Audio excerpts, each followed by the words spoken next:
Good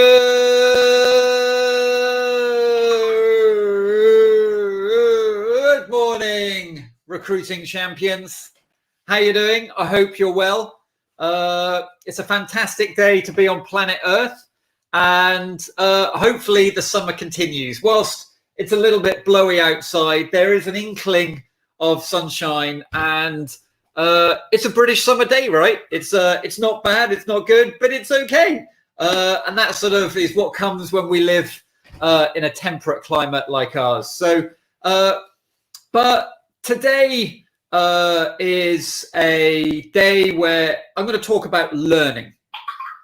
And the reason I'm going to talk about learning is that last week I was having a conversation with Simon Lewis from Members Only. And yes, I got a haircut, did it myself this time, and I managed not to totally scalp myself. It did help the fact I bought some decent clippers rather than ones that were probably made for a dog. So I was talking to Angela, Simon Lewis from Members Only, and we were talking about what's going to be needed between now and the end of the year. And we were talking about people that were on furlough and those that were just kicking back on furlough.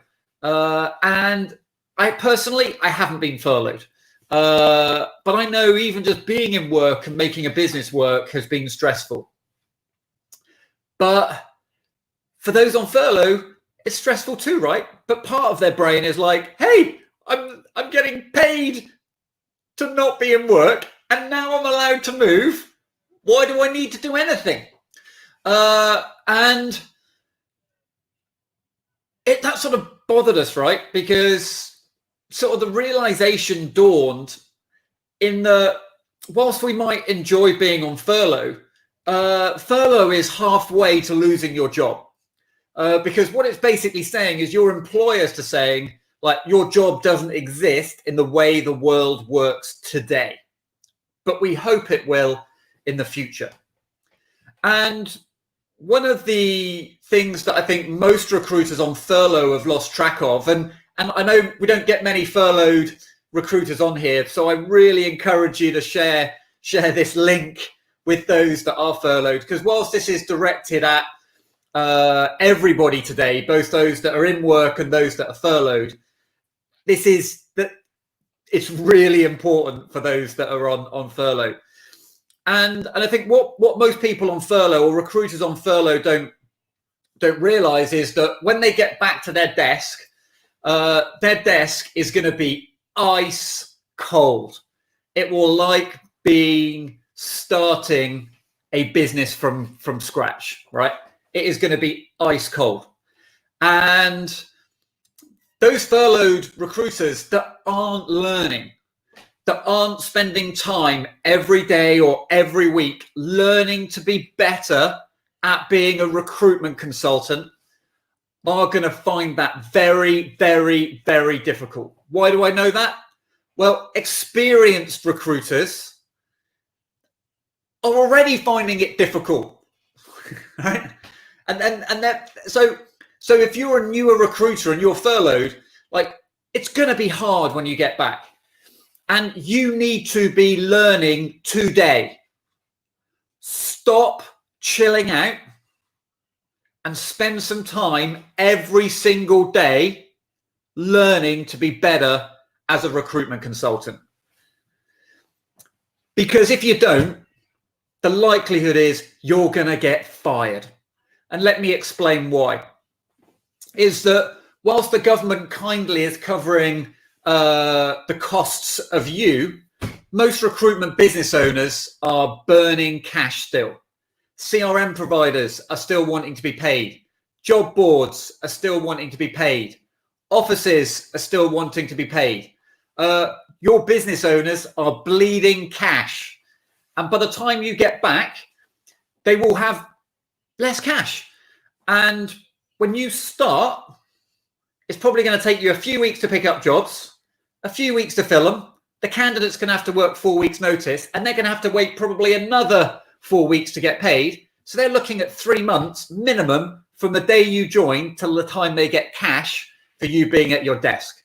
Think about that, right? Okay, so those 3 months minimum have probably cost them somewhere in the region of 7 or 8 grand per recruiter. And if you make one placement, that gives them 2 back. You know, so they're only going to be able to finance you for so long.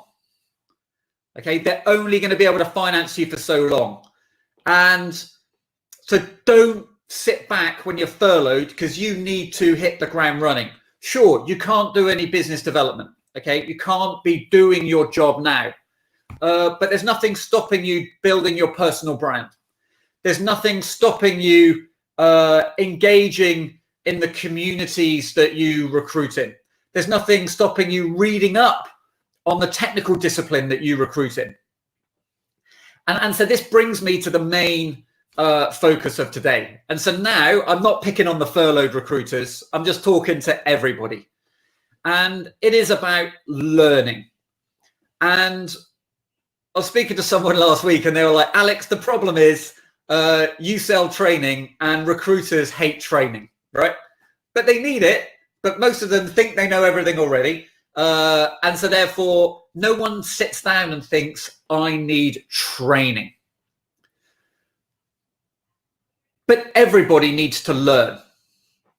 You know, and learning is a life skill. We are learning every single day. Our brains, whether we like it or not, are picking up the experiences we have and then applying those experiences in the future. And not necessarily always at a conscious level. There's things that you've done that ended up causing you pain that your body will stop you doing, your brain will stop you doing today. But learning is absolutely key. And some of you will be familiar with the term, the growth mindset. And that's about our ability to always be looking for how things could have been better. It's about our ability to admit that you may not know everything. After working in the industry for 20 years is what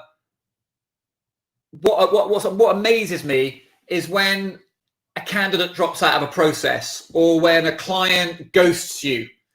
The first thing we always do is we point at the client or the candidate and it's their problem and it's their fault. Recruiters love blaming someone else. And sure, there's things that we can't always control. But what we've got to do as a recruiter, because we manage a sales process where there's 3 sides to it, and one side we can't control, we always have to be looking for how can we strengthen the client side and the candidate side to make sure it doesn't fall apart when those 2 bits try to join. And so the best recruiters I know are the ones that are willing to admit to themselves, I need to be better in this area. They might not admit it publicly, but they are looking to improve. They are looking for things that they can't do, that they need to be able to do in order to grow and in order to achieve their goals.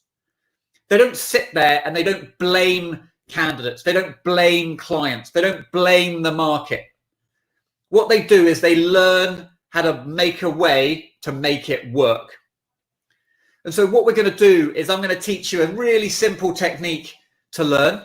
And I'm going to go through, in my view, some of the things that you need to learn.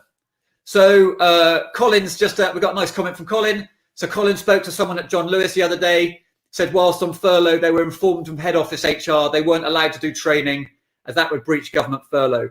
I wonder how many employers have had a similar perception of the technicalities of doing stuff to skill up, but remaining compliant with the furlough scheme.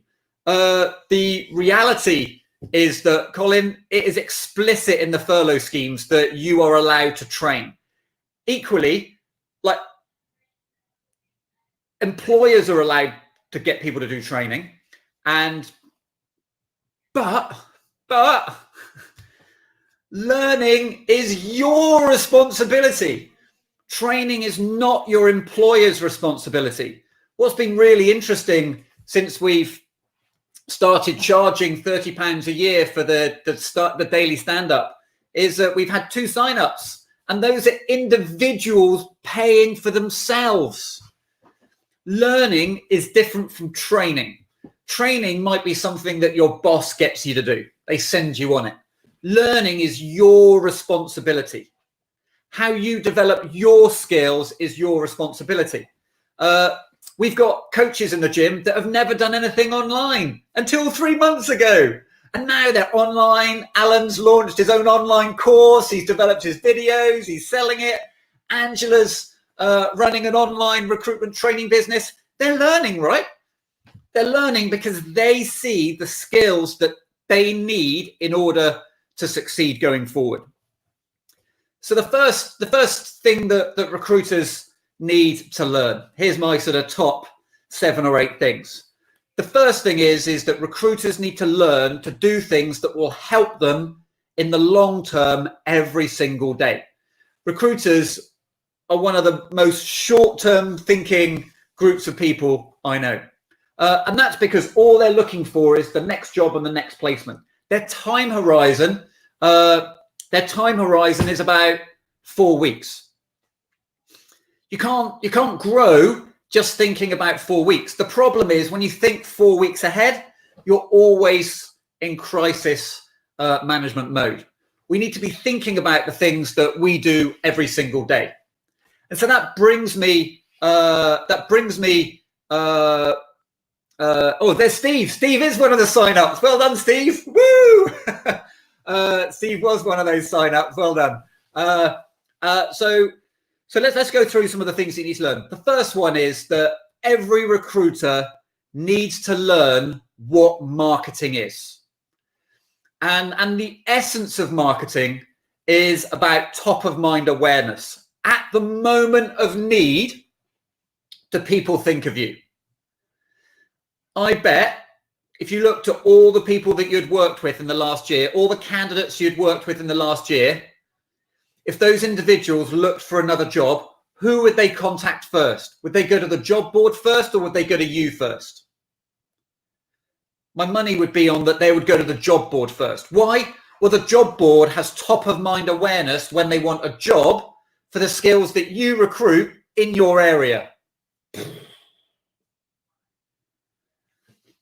Your job as a recruiter is to market in a way that when someone looks for a job, they contact you. When someone needs to recruit, they contact you.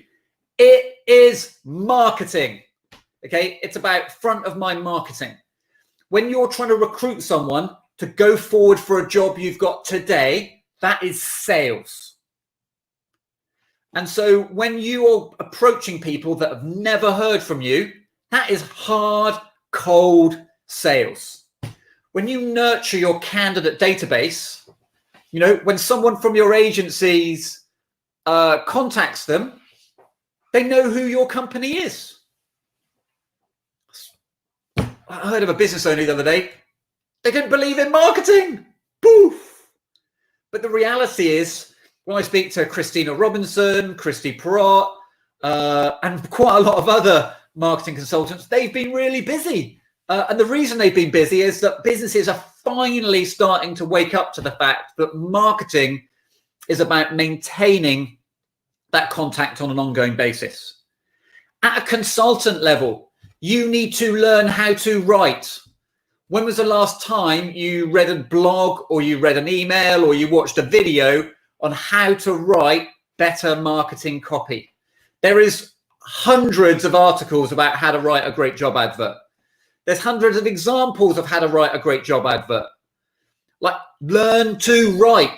I'm dyslexic, and I've tried to improve how I write because my livelihood depends upon it. Next, learn about contact cadence. Learn about how you keep in touch with someone on an ongoing basis at scale.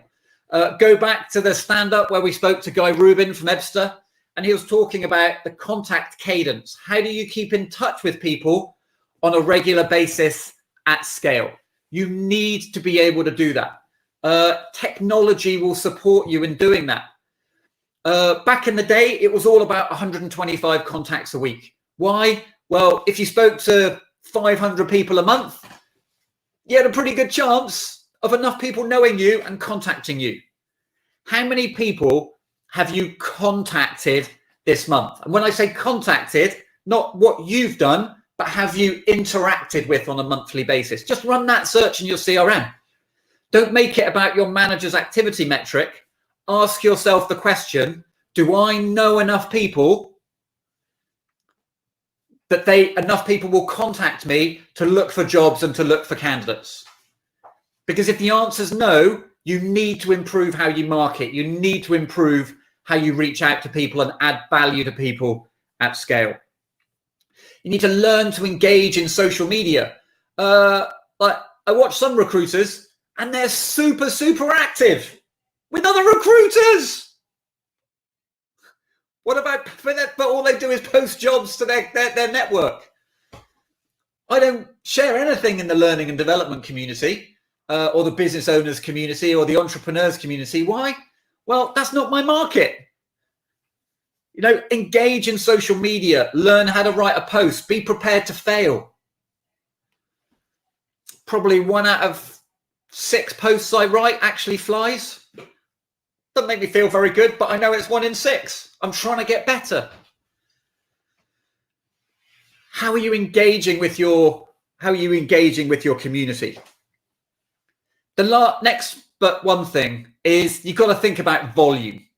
Learn how to fit volume into your business, because volume is absolutely key in order for you making the numbers work for you. 9 out of 10 recruiters just don't put enough stuff in the machine. Sure, we can work on effectiveness. And once you're doing a lot, we can work on effectiveness. Like in the recruiting gym, we've got 1,000 new sign-ups in the last 3 months, and we've probably converted 3 or 4. Not very good, right? We're working on effectiveness. But volume is absolutely key. You know, focus on what you're putting in every day. And learning is a very simple thing. It's about taking an idea, then having a conversation with someone about how you can apply that idea to a situation, and then going to try something. We call it ICE learning in the gym. The idea, the conversation, and the execution. So as I bring today to a close, what I would like you to think and what I'd like you to do is find someone that hasn't watched this today. Get them to watch this video and then have a conversation with them on the phone or on a video call and say, what can we take away from that? How can we apply that to our business? How can we apply that to our individual business today? What sort of things should we be learning? And then go and try something new. Go and try and find something to learn. You know, even if it's just writing a list of the things you need to be better at and having that front and center every day.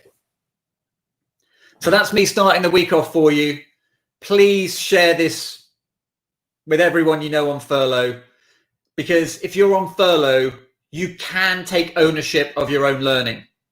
Your boss can't tell you to train, depending upon what terms you read, but you are responsible for your learning. When you get back and you've got 6 weeks to make a placement, you are responsible for whether you actually make any money or not, because you can choose how skilled and knowledgeable you are when your feet hit the ground.